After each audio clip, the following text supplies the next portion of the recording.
The day the sky split open, humanity understood how fragile its place in the galaxy truly was. The invaders arrived without warning, without negotiation, and without hesitation. Their vessels were angular masses of living alloy, shifting like metal breathing. They did not broadcast a declaration of war. They simply began erasing cities.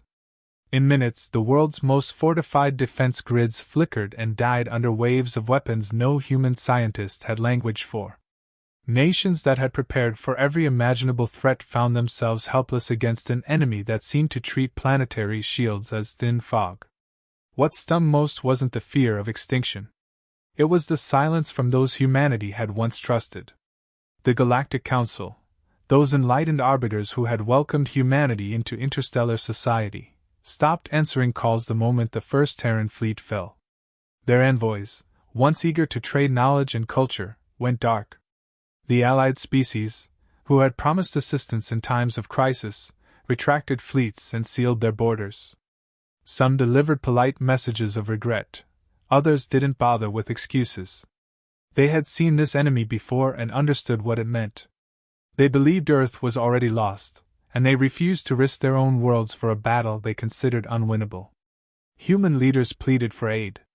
They transmitted coordinates, telemetry, casualty reports, evidence of a threat too great for any one species.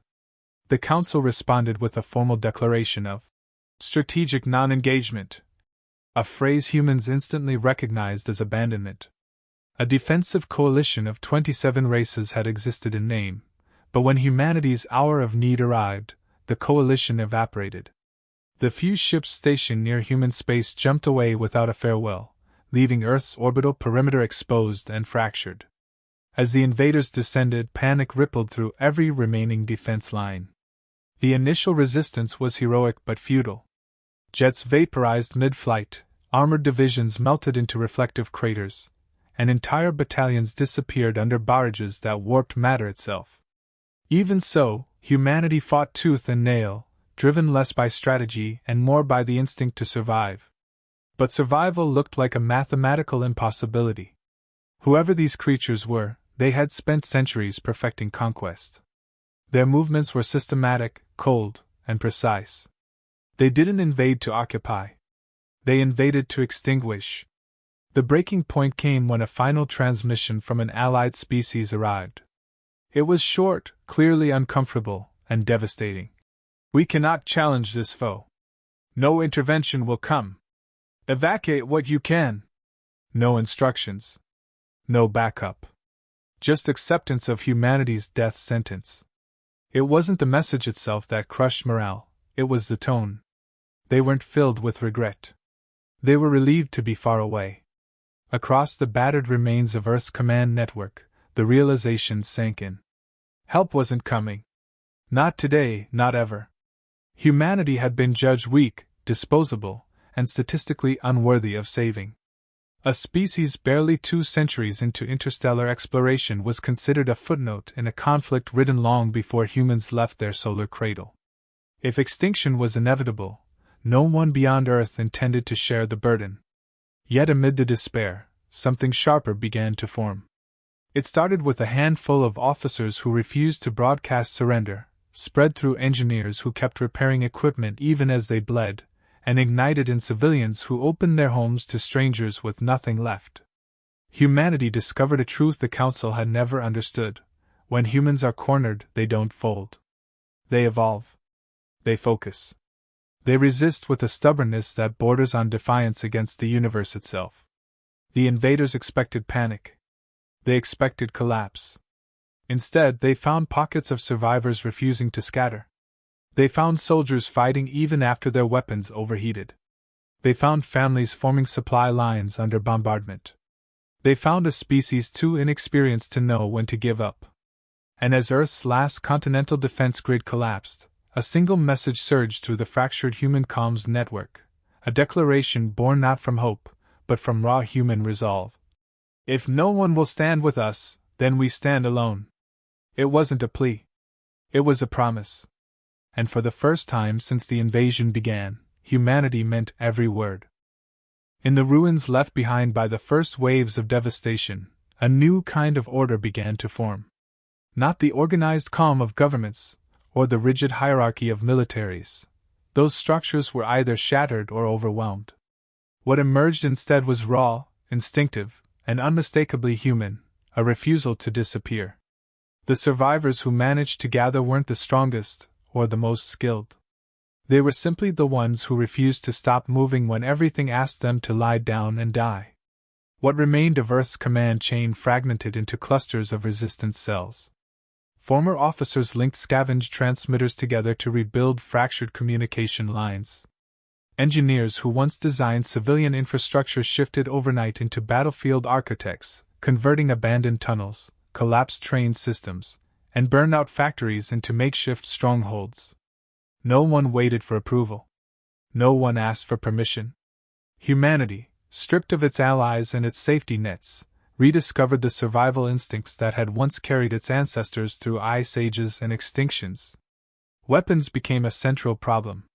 Most human armaments were useless against alien armor, and what few advanced platforms remained were too damaged to repair traditionally. But humans had never been limited by what they lacked. They thrived on improvisation. Every engagement with the enemy produced salvage, twisted metal fragments, overheated power cells, broken drones, shattered plating, and every fragment was studied. Scientists who had once worked in universities now operated in underground bunkers, reverse engineering tech that should have taken decades to understand. They didn't need elegance. They needed weapons that worked long enough to kill something that seemed unkillable. The first breakthroughs were crude.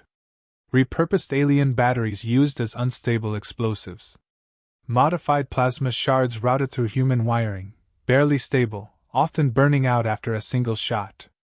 But each design, no matter how dangerous to handle, meant another squad had a fighting chance. As the resistance experimented, they learned. They tested. They adapted. Within weeks, they produced hybrid rifles capable of piercing the invaders' hull plating. Within months, they built signal disruptors strong enough to interfere with alien target acquisition. Every improvement came from desperation. Every success was written in blood. Training followed the same evolution. Traditional military drills no longer applied when facing an enemy that could melt armor from orbit. Humans shifted to guerrilla tactics.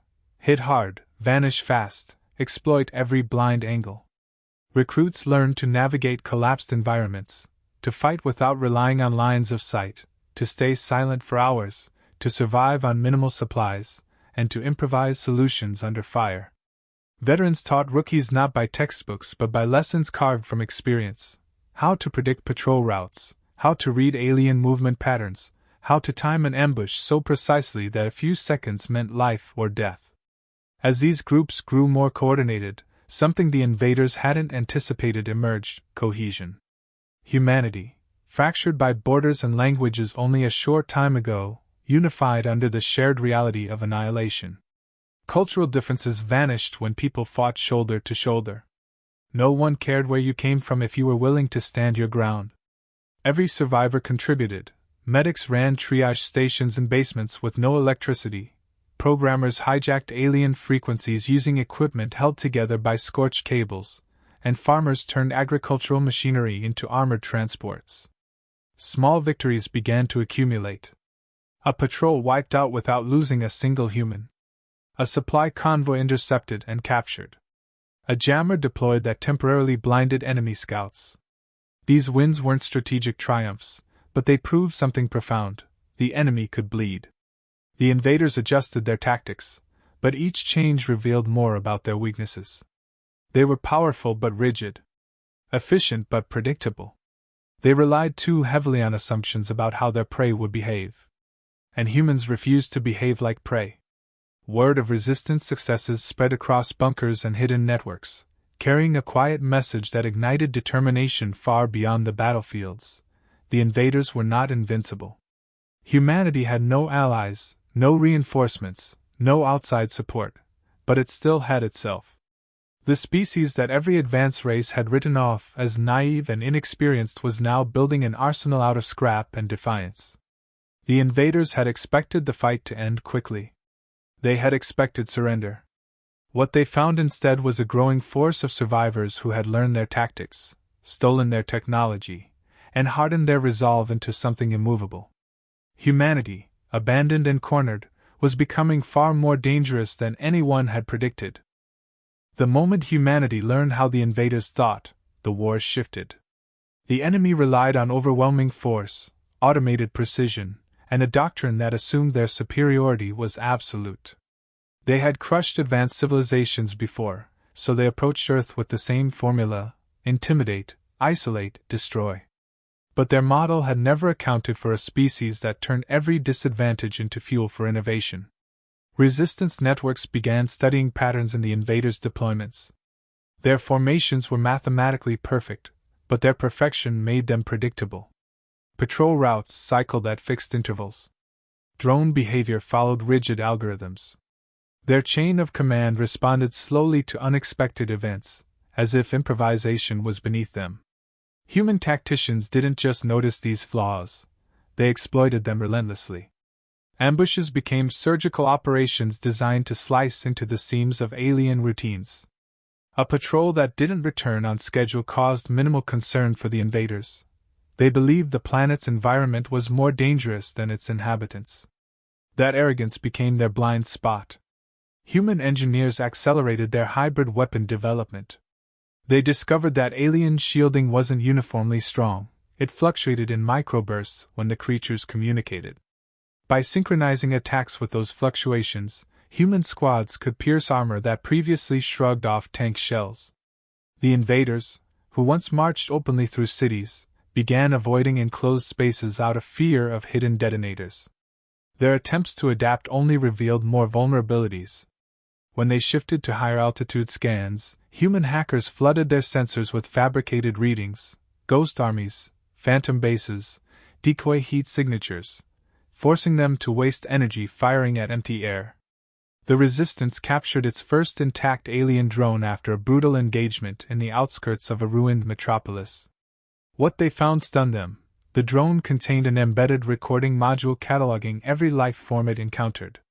According to their classification system, humans were labeled Type 3 primitives, dangerous only in large numbers, lacking strategic capacity, expected to panic under sustained pressure. That misjudgment became humanity's greatest weapon. If the enemy believed humans incapable of coordinated counterattacks, then every coordinated counterattack would strike harder than logic allowed. As data from captured systems accumulated, linguists and analysts decrypted the invaders' internal reports. Their officers discussed humans like an infestation, annoying, stubborn, inconvenient. Not once did they consider humanity a legitimate threat. Even after suffering unexpected losses, they attributed failure to environmental hazards or rare statistical anomalies. They simply couldn't imagine a species adapting faster than their simulations predicted. This blind confidence faltered after a major strike on one of their forward operating pillars. Human forces had spent weeks mapping the structure's layout through stolen telemetry. When they finally acted, they executed with brutal precision, overloading the power conduits with hacked energy cycles. The explosion didn't just wipe out the installation, it severed a significant portion of the invaders' planetary command links. For the first time, alien reinforcements hesitated, unsure if the attack was a fluke or a sign of deeper resistance capabilities. Fear began to spread among their lower ranks. Reports intercepted afterward revealed that alien soldiers spoke of humans as unpredictable, relentless, and unnervingly adaptive. Some described engagements where humans continued fighting long after sustaining wounds that should have ended their mobility. Others recounted how humans manipulated terrain with traps that turned familiar ground into lethal mazes. What unnerved them most was the human psychological profile. They expected desperation to break morale, but it hardened it instead. Human commanders seized upon this shift in enemy perception. They broadcast encrypted warnings directly onto hijacked alien channels, not for negotiation but for psychological disruption. Messages like, "We don't run," and "We learn faster than you think," became the new front in the war. The invaders, accustomed to absolute dominance, found themselves dealing with opponents who retaliated with frightening speed after every defeat. As victories accumulated, humanity's confidence grew into something sharper. The resistance was no longer simply surviving, it was improving at a rate the enemy didn't anticipate. Every fallen alien yielded new data, every crashed drone new insights, every destroyed outpost new strategies. Humanity's learning curve became a weapon more devastating than any missile. The moment the invaders realized humanity had moved beyond guerrilla tactics was when they detected unauthorized launches piercing low orbit.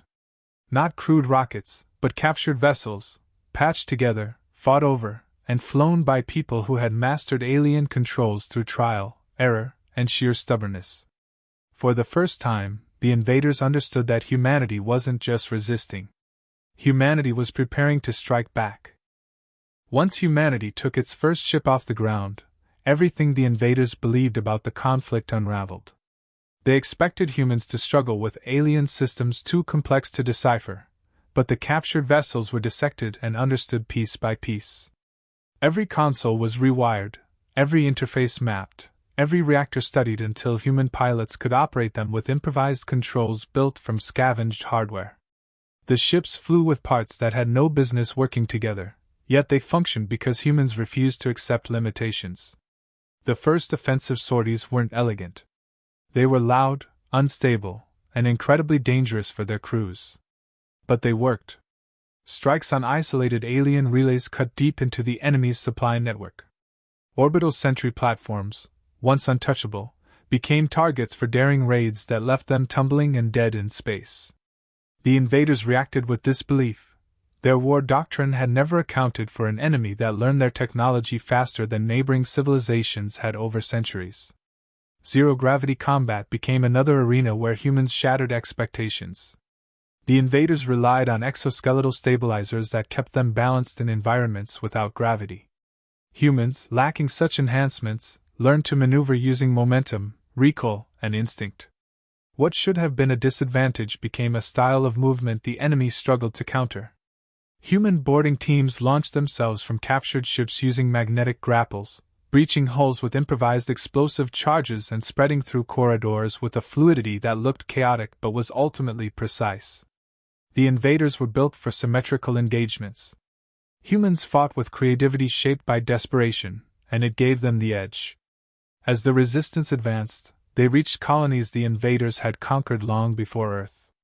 Species that had been conditioned into submission watched in disbelief as human vessels, scarred, mismatched, and unmistakably improvised, descended through their skies alongside the burning remains of alien patrol craft.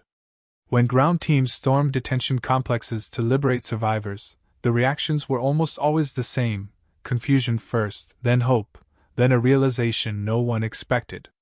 The humans weren't there to claim territory. They simply refused to leave anyone behind. Those liberated quickly spread the same message. The humans were fighting back. And they were winning. Refugee engineers joined the resistance fleet, adding their expertise to humanity's relentless improvisation. Combined knowledge fast-tracked upgrades that neither side of the war had anticipated. Alien reactors were stabilized with human cooling systems. Shield emitters were reinforced with components originally meant for weather satellites. Engines were reconfigured to burn hotter than safety protocols allowed. What emerged was a growing armada of hybrid ships that defied every conventional blueprint in the galaxy. Word of humanity's counteroffensive reached the same council that had chosen strategic abandonment. Their analysts watched as Earth, a species they deemed incapable of surviving a month, tore through enemy supply clusters, disrupted command networks, and forced the invaders to reposition fleets they once used for extermination campaigns. Those same analysts quietly revised their predictions again and again, struggling to comprehend how humans could adapt at such a pace. Some council members argued that returning to aid humanity would only embarrass them. Others argued that humanity's rise was becoming so rapid it could soon eclipse their own military capabilities. But they all understood one truth: humans were no longer victims of circumstances. They had become a destabilizing force capable of altering the balance of power across multiple sectors. With each victory, humanity's fleet expanded. Every captured ship became a template. Every rescued engineer added expertise. Every liberated species contributed resources, intelligence, and personnel. The Resistance, once a scatter of surviving pockets on a dying planet, evolved into a coalition bound together not by treaties but by shared survival. Humanity never asked for leadership, but most of the newly freed civilizations naturally gravitated toward it. Humans didn't promise safety, they delivered it at staggering personal cost. What began as desperate attempts to stay alive transformed into coordinated strategic operations aimed at dismantling the invaders' grip on the galaxy. Strike groups disabled production lines that had fueled centuries of conquest. Sabotage teams infiltrated their logistics hubs, leaving them starving for supplies. Entire worlds, once under enemy control, erupted in rebellion after human forces severed the communications that kept them subjugated. By the time the invaders realized what was happening, their momentum had vanished. They still possessed superior technology and vast fleets, but humanity had seized the initiative. Every human victory came with intelligence that unlocked more opportunities, and the Resistance exploited each one. The invaders had believed they were crushing a primitive world. Instead, they had awakened a species that never accepted defeat, and now possessed the means to carry the fight beyond its home system. The next phase wasn't survival. It was retribution. The invaders' homeworld emerged from hyperspace like a storm-bound fortress. Layers of defensive rings surrounded it, artillery platforms, shield stations, intercept grids, and fleets large enough to erase civilizations. The enemy considered their stronghold impenetrable, and for centuries that belief had held true. No species had ever dared to strike at the heart of their empire. None had the will to attempt it. Humanity did, because survival no longer defined their mission. Ending the threat at its source was the only path forward. The coalition fleet formed around captured and rebuilt vessels, each bearing the marks of battles that should have destroyed them. Human pilots studied every weakness in the enemy's defenses and crafted an assault pattern so aggressive it bordered on reckless. To the invaders, it looked like madness.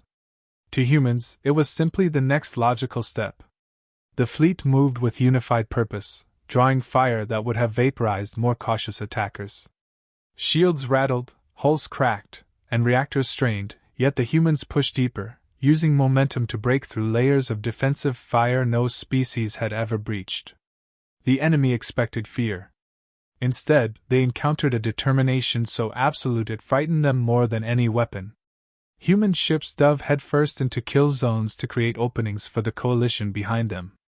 Marines launched boarding pods through narrow windows of opportunity, striking at command centers with precision that seemed impossible under the chaos of battle. Every loss only hardened the resolve of those still fighting. There was no retreat, no hesitation, no moment where anyone questioned the cost. Humanity had lost everything once before. They would not allow the galaxy to relive that nightmare. Inside the enemy's planetary shield array, human strike teams deployed sabotage programs crafted from stolen alien code twisted into forms the invaders couldn't decipher. Their systems buckled under the assault, disabling power grids that had been stable for generations. Entire continents went dark as shields collapsed. For the first time in their history, the invaders felt vulnerable on their own ground. The ground assault that followed was unrelenting. Alien soldiers trained for conquest struggled against opponents who fought with an intensity that defied logic. Human squads advanced through fortified corridors with the same ferocity they had shown defending their ruined world, using captured weapons with a mastery that astonished their allies. The invaders attempted psychological warfare, broadcasting messages predicting human annihilation, but those messages were drowned out by the sound of human forces pushing forward, meter by meter, refusing to slow down. At the core of the enemy leadership chamber, the invaders demanded an explanation. Why would a species so young endure so much? Why fight battles that seemed unwinnable? Why sacrifice entire divisions rather than surrender? The answer they received was not diplomatic or philosophical. It was spoken by a commander whose armor was scorched, whose voice carried the weight of every life lost in the war. Because you left us no choice. Because we stand for each other.